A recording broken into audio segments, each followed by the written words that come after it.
আসসালামু আলাইকুম প্রিয় দর্শক, আমার পাশে যাকে দেখতে পাচ্ছেন এই সেই পাহাড়ি মানুষ, যে পাহাড়ি মানুষ তার অসংখ্য কন্টেন্ট দিয়ে এবং তার শ্রুতিমধুর কণ্ঠের গান দিয়ে দেশ দুনিয়ায় আলোড়ন সৃষ্টি করলো। তো আসলে এর মূল রহস্য কি, কোথায় থেকে সে এই এই এই মানে উদ্যোগটা পাইলো, কেমনে সে কি করলো, সবকিছু বিস্তারিত তার মুখ থেকে শুনি। আসসালামু আলাইকুম। ওয়ালাইকুম আসসালাম ভাই। ভাই ভালো আছেন আপনি? ভাই আছি ভালো আলহামদুলিল্লাহ। ভাই আপনার নাম কি? আমার নাম সারা বাংলাদেশ পাহাড়ি মানুষ নামে চিনে। আসল নাম কি? আসল নাম পাহাড়ি মানুষ। পাহাড়ি মানুষ। তো ভাই আমি দেখতেছি আপনি পাহাড়ি জঙ্গলে উঠে কখনো সাপ ধরেন, কখনো মাছ ধরেন, কখনো বেজি ধরেন, কখনো এটা ধরেন ওটা ধরেন। তো পরি জীবনে কখনো ধরছেন? পরি ভাই অনেক পরি ধরছি ভাই। একটা পরি ধরছি, এটা ছিল জলপরি, মানে গভীর জলে ডুব দিছে আর পাইছি না। আচ্ছা। তারপর একটা পরি পাইছিলাম, এটা ছিল আকাশের ডানাখানা পরি। আচ্ছা। আইসা পরে 1 মাস পরে আমেরিকা উড়াল মারছে। আচ্ছা। পরে আর একটা পরি পাইছিলাম ইটালিতে। এই পরিটা এখন আমার মাটির ঘরের পরি। এখন মাটির ঘরের পরি, মানে যে পরিটাকে ইটালি থেকে যে পরিটা আসছে সেটা এখন আপনার নিজের আপন পরি। হ্যাঁ, নিজের পরি। নিজের পরি। আর আগেগুলো পরিগুলো আসছে শুধু ঝলক দেখাইয়া মায়া বাড়াইয়া চলে গেছে নাকি?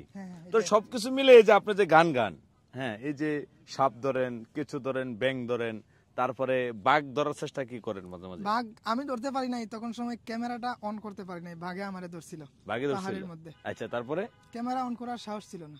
বাঘ আমার দিকে তাকিয়ে আছে, আমিও তার দিকে তাকিয়ে আছি। ওটা ছিল চিতা, রয়্যাল বেঙ্গল টাইগার না, চিতা ছিল। আচ্ছা।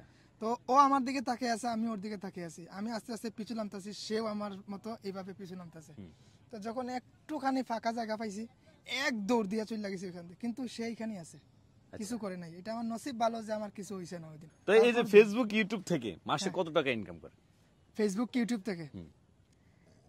থেকে আমার লাস্ট ইনকাম যেটা $4000, কিন্তু এটা আমার হাতে পাই নাই। মানে ফেসবুকের এমন একটা সিস্টেম আসছে, সিস্টেমের কারণে টাকাটা হাতছাড়া হয়ে গেছে। আমার নসিবে ছিল না, তাই এটা পেলাম না। তাহলে আপনি প্রত্যেক মাসে ফেসবুক থেকে কত টাকা কামান? আগে কামাইতাম যখন ছিল ফেসবুকে, আমার সব মনিটাইজেশন পাইছিলাম, সব ওকে আছিল, তখন পাইতাম। প্রথম মাসের ইনকাম যেটা, এটা ছিল 3 লক্ষর মতো। 3 লক্ষ প্রথম মাসে? হ্যাঁ, প্রথম মাসে 3 লক্ষ টাকা। প্রথম মাসে, তখন মানে প্রথম মাসের ইনকামটা আসতেছে। প্রথম মাসে 3 লক্ষ টাকা পাইয়া আইফোন 16 প্রো ম্যাক্স নিছিলেন। হ্যাঁ। আচ্ছা, তো এই যে টাকা যে ইনকাম করেন, মূলত কিসের মাধ্যমে করেন আপনি এই টাকাগুলা? মানে আপনি ইউটিউব ফেসবুকে কি কন্টেন্ট? আমার ফেসবুকের মধ্যে পাহাড়ের যত বন্য প্রাণী অ্যানিমেলস আছে, তাদের সাথে খুব ভালো সম্পর্ক আপনার। হ্যাঁ, ওদের সাথে কথা বলতে পারি। তো তাদের সাথে কথা বলি, তাদের সাথে গল্প করি। পাহাড়ে আমি সাপকে গান শোনাই, সাপ আমাকে গান শোনায়। বাস তাদের সাথে গল্প করেই ভিডিও করি, ভিডিওগুলো সারা দুনিয়ার মানুষ দেখে। এইটাই সবচেয়ে বড় পাওয়া আমার। কিন্তু মানে আপনি বলতেছেন আপনার বনের জঙ্গলের প্রাণীদেরকে পোষ মানাতে পারছেন, কিন্তু মানুষ নামক যে প্রাণী তাদেরকে পোষ মানাতে মানুষের মতো বিষাক্ত প্রাণী পৃথিবীর মধ্যে আর কিছুই নাই। তো সবকিছু পারলে সাপকেও কিন্তু পুষ মানানো যায়, সাপের সাথে কথা বলা যায়। সাপের বিষ কিন্তু কোনো সময় কাজে লাগে না। সাপে কামড় মারলেও কোনো সময় সিস্টেম জানা থাকলে বিষ উঠানো যায়, কিন্তু মানুষে যদি কামড় মারে, এটা আর জীবন আপনি আপনার কথায় আমরা বুঝতে পারছি প্রিয় দর্শক, উনি ভারাক্রান্ত হৃদয় নিয়ে, হ্যাঁ, হৃদয়ের ভরা কষ্ট নিয়ে উনি আজকে ক্যামেরার সামনে আসছে।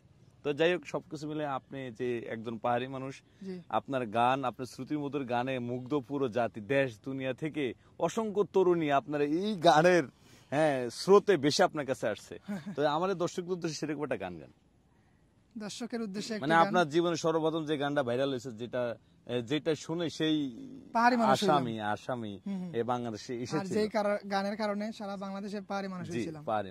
এটা হইছে, ওরে মায়া মানুষ ভালো না, আগে তো জানতাম না, তুমি না খাইলে বাবু আমি খাইমু না, নমুনা নমুনা কত যে নমুনা, তুমি সারা বাঁচমু না, তুমি সারা আমি আমার জীবনে রাখমু না, হামাইয়া কথাটা মিথ্যা না, কত যে চলো না, তুমি তা জানো না, তুমি না খাইলে বাবু আমি খাইমু না।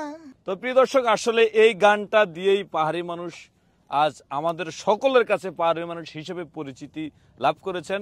তো পাহাড়ি মানুষ, এই যে মানুষের ভালোবাসার দিন দিন বাড়ছে, মানুষের আপনার প্রতি মানুষের দৃষ্টিভঙ্গি ভিন্ন দিকে যাচ্ছে, এইটা আপনার কাছে কেমন লাগে? এটা আলাদা একটা অনুভূতি। অনলাইন প্ল্যাটফর্মটা হচ্ছে আমার একটা পরিবার।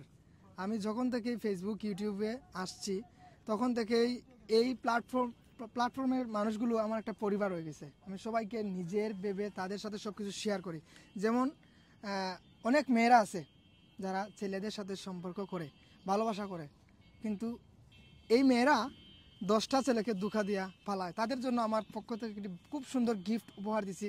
এটা হচ্ছে আমার কলজায় মাইরা কুপ, আমি তো বুয়ো চুপ, একটা মায়া কেমনে ভাঙে 10টা ছেলের বুক, এইটা আধুনিক যুগ, মায়া মানুষ বড় লোক, মায়া মানুষ বিশ্বাস করে কোন।